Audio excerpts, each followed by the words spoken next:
Se você sair perguntando por aí, fazer um campo de pesquisa, né? Perguntando o que é a Bíblia.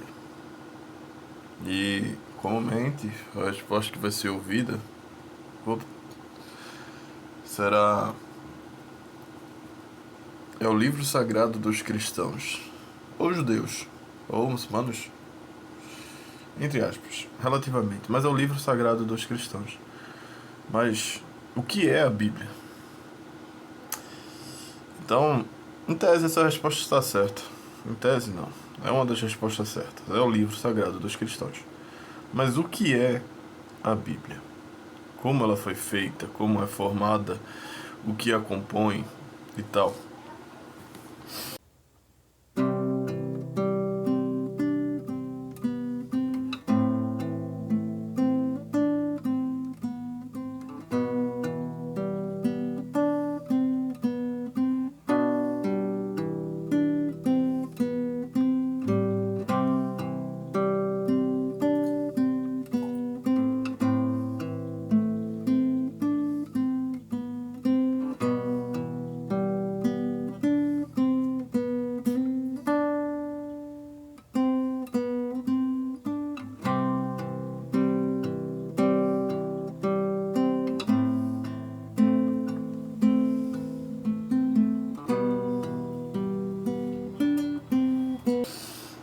Então, a gente percebe. Ai, caiu um cisco no meu olho. Pra gente ir a fundo do que é a Bíblia, esse livro maravilhoso. Primeiro a gente vai começar com o básico, né? Uma coisa que todo mundo sabe. Eita Deus. A Bíblia, ela é um livro sagrado. Eu vou pegar enredo até num conteúdo do cara que eu vi recentemente. Um livro sagrado que dos cristãos. E as perguntas que a gente levanta é, começando pela primeira parte, um livro. E a coisa mais ordinária que se tem a saber é que todo mundo sabe, a Bíblia, ela é uma junção de vários livros. Aí, que a palavra Bíblia, embora pareça singular, ela vem do grego biblos. Na verdade, acho que é biblos ou biblion. Biblion, parece. Porque no grego, algumas coisas em plural termina com a letra nu, que é a letra N, ao invés de com a letra... eu acho que a letra é sigma aberto, sigma fechado. Aí não é biblos, mas biblion. E significa coletânea de livros, né? Livros, rolos e tal. Então, a gente já vê aí que tem uma variedade. Todo mundo reconhece que é uma coletânea de livros e tal, etc. Mas como foi composta essa coletânea de livros ao longo do tempo? Né? O que é que fez acontecer e resultou nisso? Nesse negocinho que temos hoje. Então a gente deve entender a variedade desses livros que compõem a Bíblia. Até, afinal de contas, não há nenhum problema se o ideal da Bíblia se discerne numa ideia só. Então não tem nenhum problema ser vários livros. E essa resposta fica simples desse jeito por não conhecermos o tempo. Porque a Bíblia, ela não foi composta simplesmente em 20 anos, em 40 anos. Ela foi composta de um período milenal e de espaço de tempo entre uma coisa e outra. E cara, se em 20 anos, 10 anos muda-se muita coisa, muito entendimento sobre algo, imagine uma diferença entre 1000 anos, média. Então, tô dando 1000 anos a visão da fé, porque alguns que acreditam que a Bíblia não é tão antiga assim. Eu acredito na antiguidade das escrituras.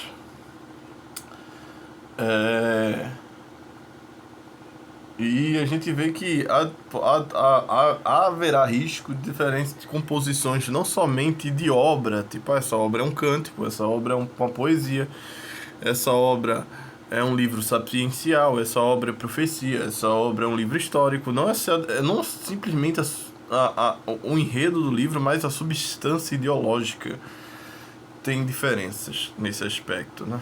E a gente entende isso configuramente, que a Bíblia é um livro diverso na substância ideológica de cada livro, não simplesmente pelos gêneros dos livros. Eu quero dar um exemplo da carta de Filemão, se eu não me engane, que é uma carta de Paulo, Filemão, se eu não me engano é uma casa, só dar um exemplo, entre o apóstolo e um senhor que tem um escravo, Osinias, sei lá, dependendo da tradução, o nome do cara é diferente, e que Paulo tá mandando perdoar esse escravo. Esse é o assunto da carta, né? Nada muito agregante, erosivamente, explosivamente para um desenvolvimento teológico. Isso está no Novo Testamento, né? Então, se a seleção dos livros sempre forem aquele benefício e agregação teológica, Filemão é uma carta que facilmente sairia do enredo. Tá entendendo? E tá no Novo Testamento, foi constado como sagrado. Mas é que tá. Pra falar das escrituras, a gente tem que falar do cânon, né? O que é sacro, o que não é. E entender o que é o cânon. Hoje em dia a gente tem a Bíblia protestante. Deixa eu pegar aqui. Acho que está por aqui. Eita. Acho que aqui. Hoje em dia a gente tem a Bíblia protestante, 66 livros. A gente tem a Bíblia católica, a Bíblia... tem muita Bíblia, cara. E a Bíblia ortodoxa, a Bíblia etíope. Cada uma que tem mais livro que a outra, né? Eu gosto da Bíblia ecumênica. Eu não tenho. Queria ter física. Eu gosto da ideia da Bíblia ecumênica, porque ela mescla... Ela é uma Bíblia de Jerusalém, não só para católicos e protestantes, mas a ortodoxia entra também, tá ligado? Então é muito legal, muito interessante. A ortodoxa tem 78 livros, a católica 73 e a protestante 66. A etíope tem 81, 82, varia, que acredito eu. E tal, a etíope cristã. Mas a composição desses livros, e esses livros não são recentes, são antigos, tá?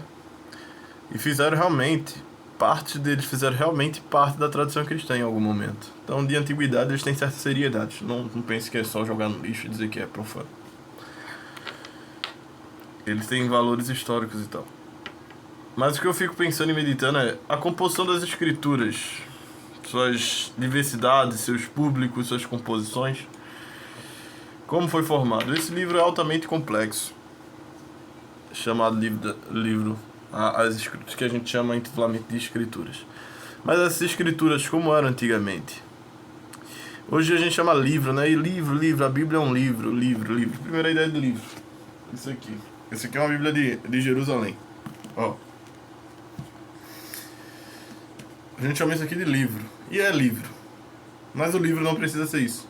Ele pode ser um rolo. Porque livro é a ideia de algo transcrito em mensagem passado ao material. Isso aqui é um modelo de material. Pergaminho é um material que pode ser passado conteúdo, até mesmo tabuletas de pedra, de argila, é um material para passar conteúdo. Isso aqui, essa postura que a gente tem de quadradinha aqui fechada, ela se chama códex.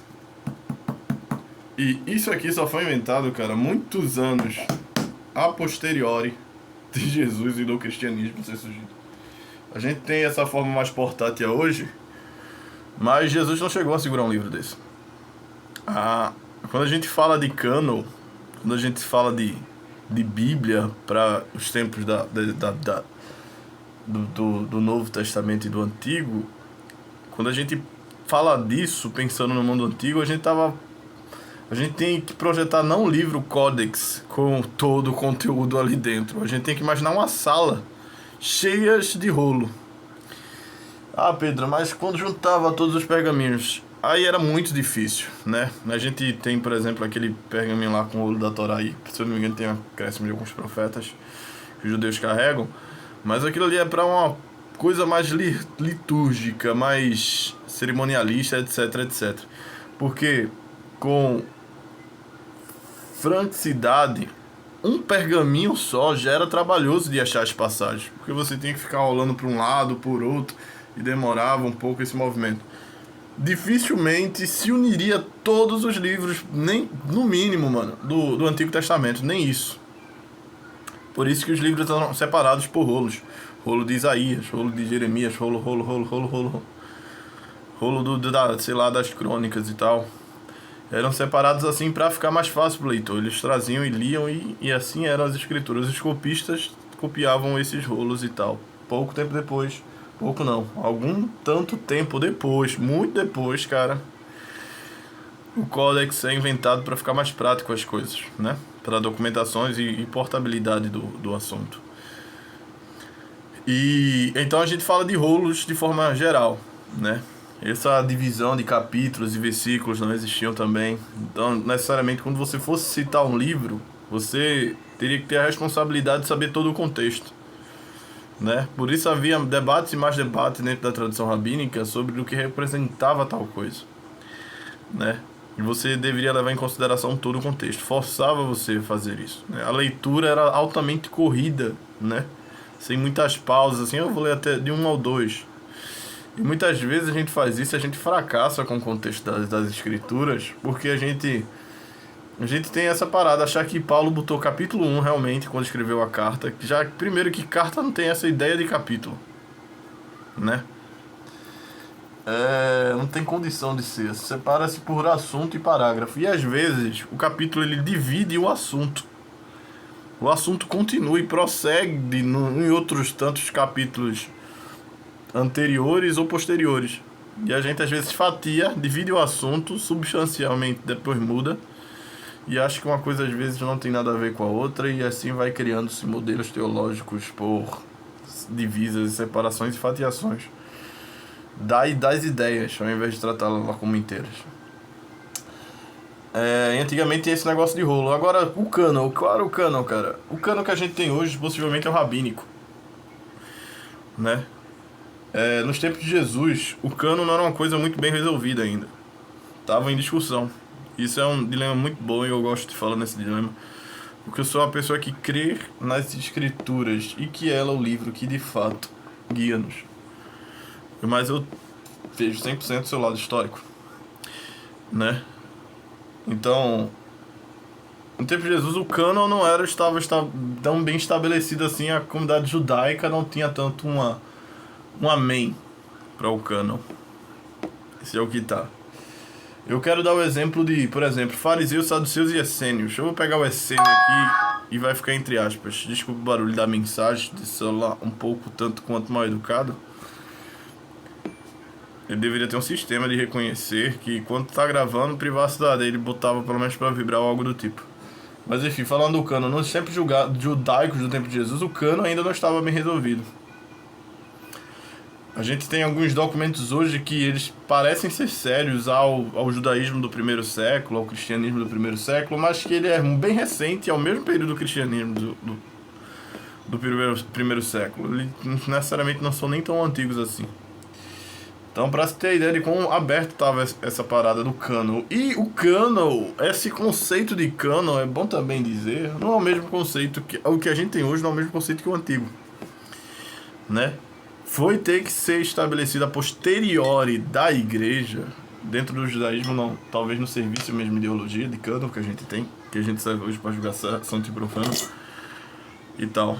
Mas vamos lá, vamos dar um exemplo assim. Os saduceus, por exemplo, ele poderia até ler pelo conhecimento da tradição judaica, os livros de Esther, Reis, Crônicas, Esdras, os Neviínos, os profetas, né?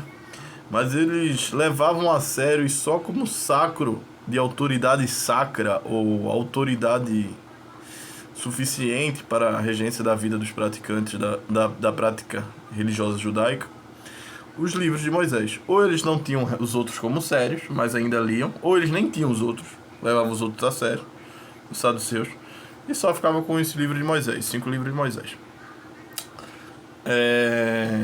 Enquanto os fariseus, não. Os fariseus tinham em sua mesa o livro de... E a gente tá dizendo os que as comunidades judaicas conhecidas no período de Jesus de Nazaré. Eu não tô falando das desconhecidos, os judeus helenizados, né, que um deles parece que era os herodianos, mas poderia ter os judeus gregos que moravam ainda lá pro outro lado, mais do ocidente e tal, possivelmente, sei lá. Eu tô falando de outras coisas que apareciam lá e possivelmente tinham uma pequena presença em Jerusalém. Os fariseus, eles já acreditavam nos profetas, nos históricos, e tomavam com certa seriedade e tal. E além do mais, havia outros livros ainda dentro da tradição rabínica, espalhado por aí, outros sim, outros não, que eram os livros de Macabeus, de Judite, Esté, Tobias. De Judite, Tobias, Esté quase que não entrou. É bom lembrar um pouco disso, daquela performance mais sagrada, né? Primeira Macabeus, segunda Macabeus. Ainda tem outros que nem se sabe se estava a mercê de uma tradição judaica que não estava entre fariseus e saduceus, que a gente pudesse desconhecer, porque não era foco regionalmente em Jerusalém ou em Israel, mas era de outros lugares de judeus dispersos. Mas terceira Macabeus, sei lá, quarta Esdras, não sei, mais espalhado ainda, né? Esses livros mais do cano mais espalhados assim, etc, e outros exemplos. Eles tinham canos diferentes dentro de uma comunidade que era uma só, judaica. Eles tinham doutrinas diferentes. E os essênios, a gente descobriu também que além dos profetas, dos livros farisaicos, a gente encontrou, eu digo essênios entre aspas, por quê? Também, como eu falei no início. Porque Qumran é uma comunidade um pouco misteriosa de judeus que moravam no deserto. E quem tinha essa tradição de morar no deserto eram os essênios, né? Então parece que a gente ali perto da Judéia, no extremo do Jordão, a gente viu mikvês, achou mikvês arqueológicos, etc, etc, etc. Falando dos essênios. Um povo que provavelmente se vestia de branco, tinha uma perspectiva messiânica bem eminente, uma perspectiva apocalíptica bem eminente também, e ele já não estava errado, porque 70 anos depois, né, daquele período mais holofoutizado graças a Cristo, vai acontecer realmente um bocado de coisa para a desgraça de Jerusalém. E tal, enfim. Aí dentro dessas cavernas que eu atribuo aos essênios parte da autoridade, pelo menos, de judeus que moravam no deserto porque acreditavam na corrupção de Jerusalém e tal, etc, etc, etc. Aqueles elementos que a gente vê em Apocalipse, muito provavelmente eram a usurpação de uma ideia que os essênios já tinham sobre a própria Jerusalém, sobre a presença babilônica por meio dos romanos ali, em profanação, etc, etc. Então, como eu atribuo a Qumran certa influência essênica, um pouco da identidade essênica nesse aspecto, a gente chama de essênio, mas provavelmente eles não têm nomes assim. Os essênios, eles eram conhecidos por se vestir de branco, por isso que eu, vez ou outra, assim, eu boto uns mantos brancos assim pra imitar, pra homenagear essa galera que eu acho legal. Eu acho legal a forma com que ela viam a teologia deles e tal. E eles eram meio eremitas, meio mongistas e tal, em certos aspectos. A gente achou alguns compilados, né? Livros dos gigantes, a gente achou o livro de Enoque, né? E alguns outros documentos que a gente sabe que existiam e não deu para salvar ou para saber os conteúdos, além dos livros que faziam menção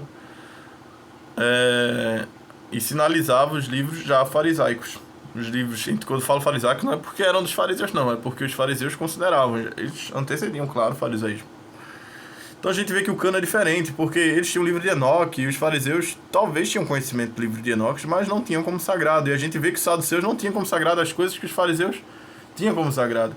E as coisas que os essênios tinham como sagrado, que tinham a ver com os fariseus e com os saduceus, nem os saduceus nem os fariseus tinham como sagrado alguns documentos a mais, né?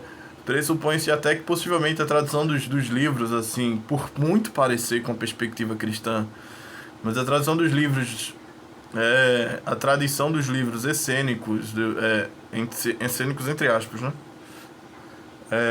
Tem uma pouca possibilidade, pouca, não vou dizer nem muita, de ter uma tradução essênica nos livros de Segunda Esdras, que é o chamado Apocalipse de Esdras, e de Apocalipse de Baruch, ou Profeta Baruch, Segunda Baruch. Porque a perspectiva messiânica é muito parecida com o cristianismo. Se não é uma composição cristã dos anos 70, lá vem de um pouquinho mais antigo que os anos 70, claro, possivelmente, e foi reutilizada, reescrita, repassada com alguma coisa, mas vinha dos essênios, não com o dos cristãos, porque era muito parecido, velho, muito parecido a perspectiva messiânica dos essênios com a dos cristãos do primeiro século. Né? As expectativas, os símbolos que o Apocalipse vai usar, os homens de branco, castos no deserto, os essênios, eles optavam pela castidade, a maioria, e eles se saíram da prostituição de Jerusalém, ficavam em lugares desertos justamente para isso, etc, etc, etc. Então era muito, cara, óbvio, a gente apegou arrego em muito das profecias que os essênios já tinham. Então a gente vê que a composição das escrituras eram esta, né, velho? É um livro um pouco diverso, eu acho que eu vou separar esse vídeo em duas partes. Mas é um pouco diverso. A gente falou que tem livros, por exemplo, assim, do Antigo Testamento, falando ainda da diversidade, e a gente falou do cânon, então, só para fechar aqui o cânon logo, antes de voltar para a diversidade dos livros,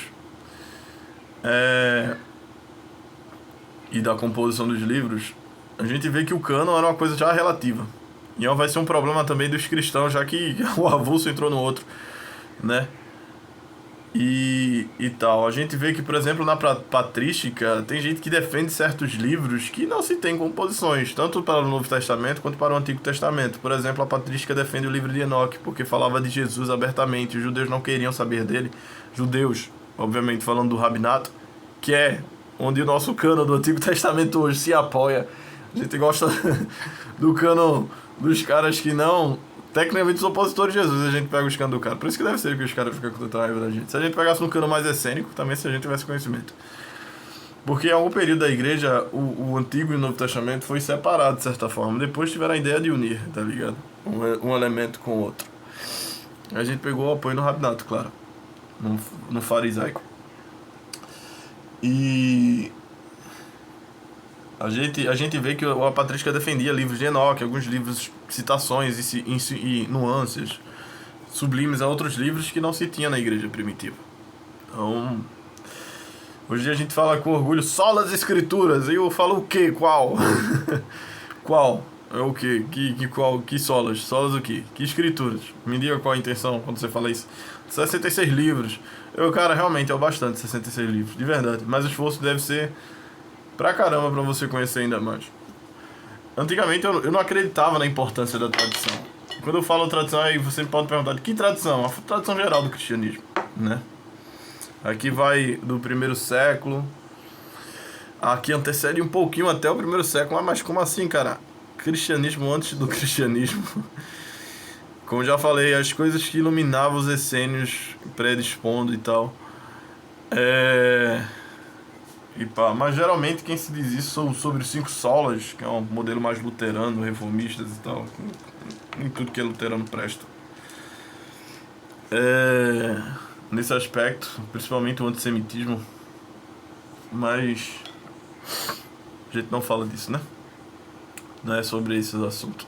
Depois talvez eu possa falar assim, o que o protestantismo tem de tão chato e errado. Ou depois fale qualquer coisa. Que ao ver, assim, eu vou citar alguns ditos que da igreja primitiva não batem. Mas eu não sei se faço isso porque é muito polêmico. E, cara, enfim, a gente vê que até o cânon era relativizado, etc, etc. Hoje em dia a gente defende um cânon com ex-idente, a gente fala solas, solas, solas, solas, solas, solas, solas, solas e solas. Veja como eu sou legal, eu falo solas, uso latim.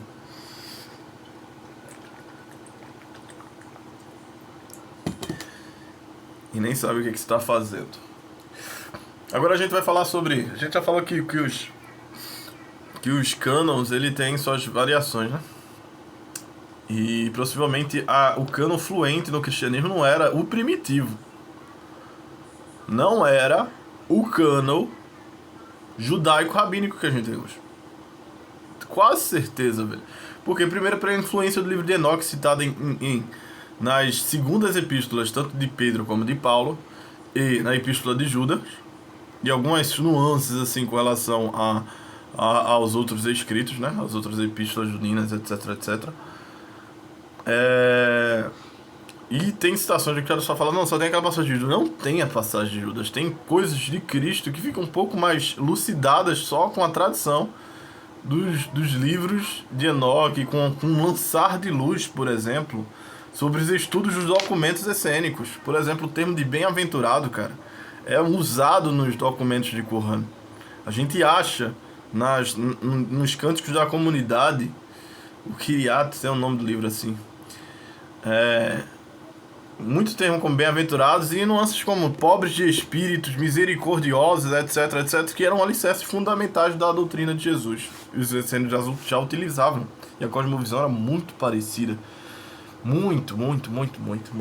Até quando, como Jesus respondeu a João Batista, os cegos veem, o reino de Deus está vindo, quando João Batista pergunta, o reino de Deus realmente está vindo ou a gente espera outro? A gente está esperando outro. Ele fala assim, olha, os cegos veem, os coxos andam, aos pobres são dados a boa nova. Isso que Jesus fala, mano, é inteiramente o código, o escrito da expectativa da vida messiânica essênica.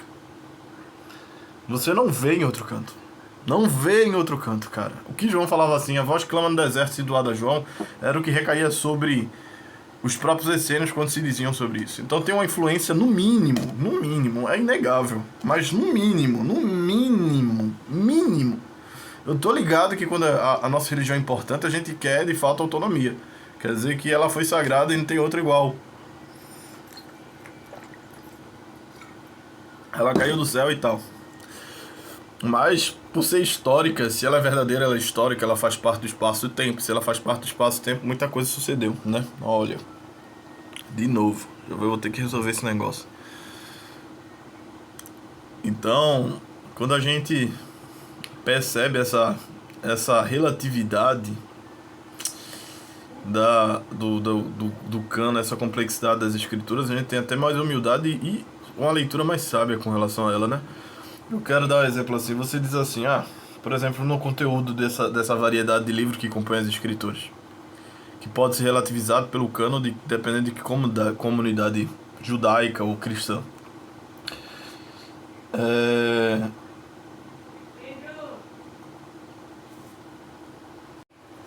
Tive que voltar. Fui resolver ali o negócio. Então, a gente vê que a composição, ela é muito, cara. Se a gente fala assim, é porque tem que atender ao sacro. Mas qual é a regra da composição do sacro? Quando eu falo sacro, assim, né, pra pensar nada estranho, não. É uma forma latina portuguesada que eu gosto de fazer. Às vezes misturar palavras assim. Pra falar sobre o sagrado e diminuir o sagrado, é uma palavra longa, eu tô brincando. Mas é isso que eu falo, sacro, sagrados, sacra. Então, o que é que define essa canonicidade, né? A gente vê, por exemplo, a preocupação de cada livro. Tem livros que estão preocupados em ser poéticos. Tem livros que, por exemplo, livros proféticos, as terminologias que a gente encontra para o considerar sacro assim diz Yahvé, assim diz o Senhor. Porque Deus está dizendo, então a autoridade é divina. Mas a gente vai ler os salmos, a gente vê que é o cantor do homem falando a Deus. Não é de Deus ao homem, é do homem falando a Deus. Quando a gente vai para os livros históricos, Esther, exemplo, e nem Cantares não é um livro histórico mais poético, a gente vê pouca menção ao nome de Deus, se não nenhuma. Né? O nome de Deus diretamente dizendo ao Deus dos Hebreus, assim. Tem nuances da divindade? Possível, mas não tem, nem a citação sequer. Porque a preocupação é outra coisa, é outro conto. É uma metódica diferenciada. E a gente vê pela composição também. O livro sapiencial ele tem a preocupação de lidar no lado filosófico do povo hebreu. Não Por exemplo, Eclesiastes, né? Enquanto alguns livros mais religiosos, suprassumiais, embeleza tanto o saber e a sabedoria, Eclesiastes a faz perder a importância e, a uma certa medida, não dizendo ele, claro, que ele ainda aconselha no livro de Eclesiastes, mas estou dizendo sobre quão um faz força para agarrar e o quão o outro pode até relativizar um pouco a força. Então a gente vê essa diversidade no próprio livro, nas próprias escrituras com relação à composição dos livros, né? E a gente vê que Cantares é um livro de obra romântica. É um livro que com pouca força não estaria ali. Um pouquinho mais, um pouquinho menos não estaria no cânon. Porque a preocupação do livro é ser romântico. A ideia divinal posta no livro é um esforço judaico, um esforço cristão, para ele dizer assim, é Kodesh, é santo, né? É um esforço imaginário, tipo, é uma coisa que o judaísmo fez. Eu acho que é um dos livros, eu não sei por que ele tá ali. É um livro que até o próprio, de certa forma, até dentro da discussão rabínica, há alguns que se questionam por quê. E uma das coisas que eles levantaram a hipótese é que possivelmente era para um conservar a tradição, que eles gostavam muito dessa obra. Uma das obras realmente que talvez deu nitidez ao povo de Israel, dentro de próprio Israel. E eles tiveram que passar a ideia de que uma coisa que depois o cristianismo vai pegar é que era Deus, uma alegoria de Deus e Israel. Depois vai pegar, os cristãos vão dizer que é a igreja e Jesus ou Deus e tal. Mas você vê honestamente a perspectiva hebraica do livro e vê que a preocupação dele não é essa. Não é simplesmente ser um livro romântico. Então, tipo, você percebe, cara.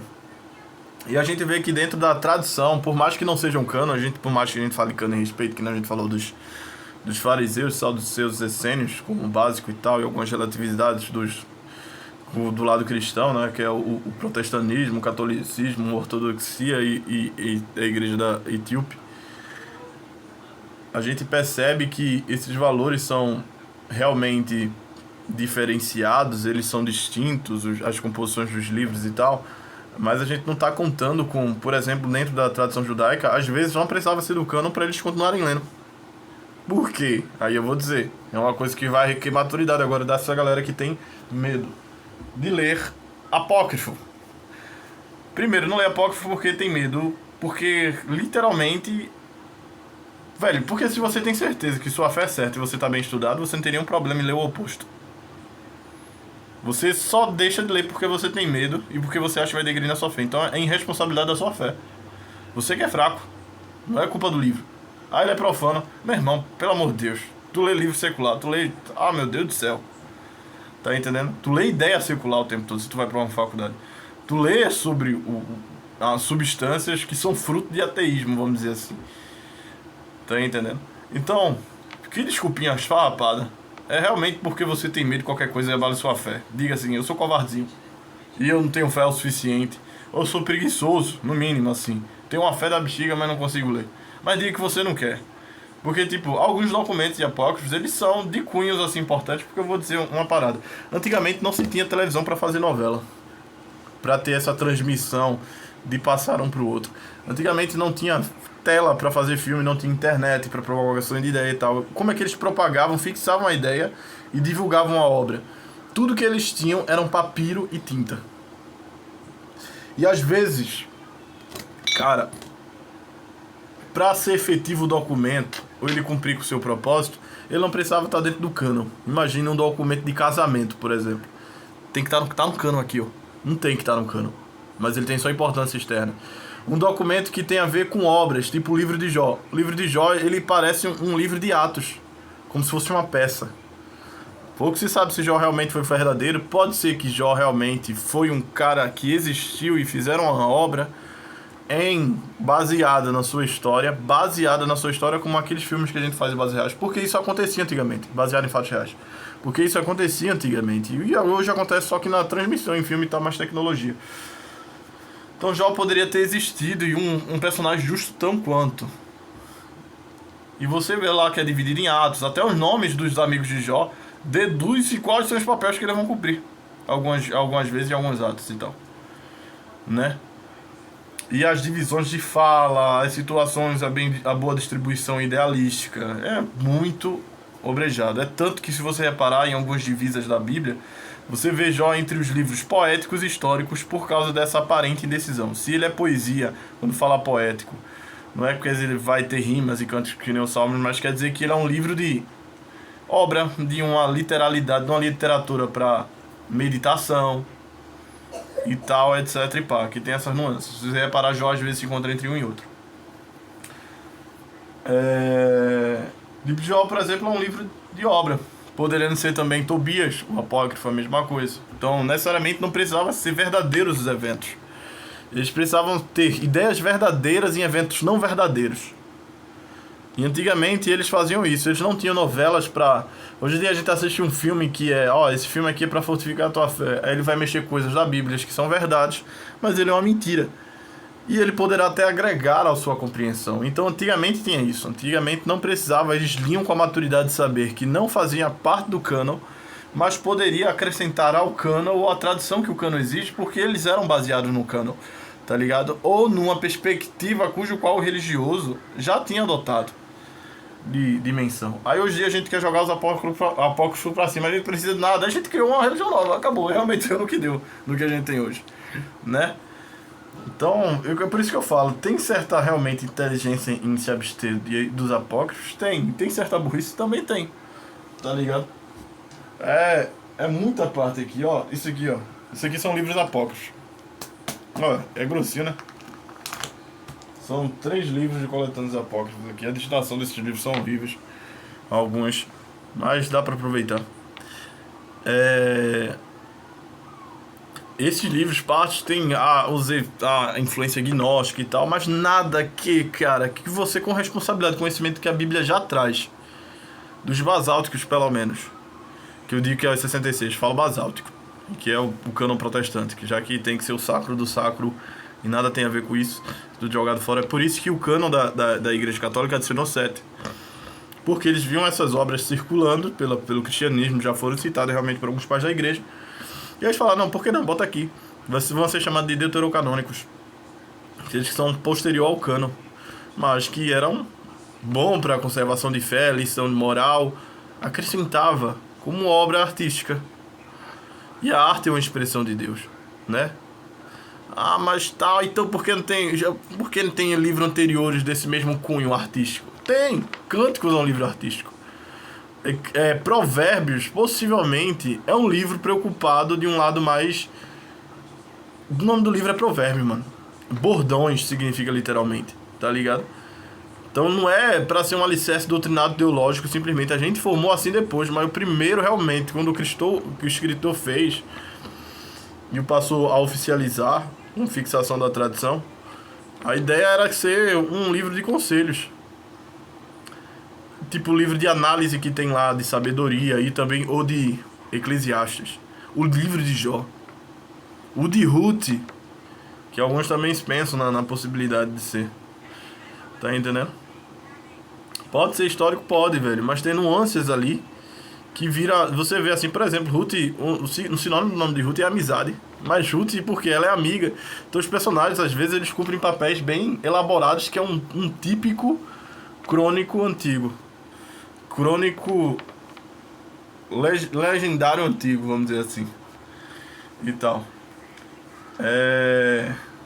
Davi, o amado, tá ligado? Moisés ainda faz sentido tirar das águas porque desajusta o nome. Mas essas figuras que vêm assim quer dizer que ela tem um quê de...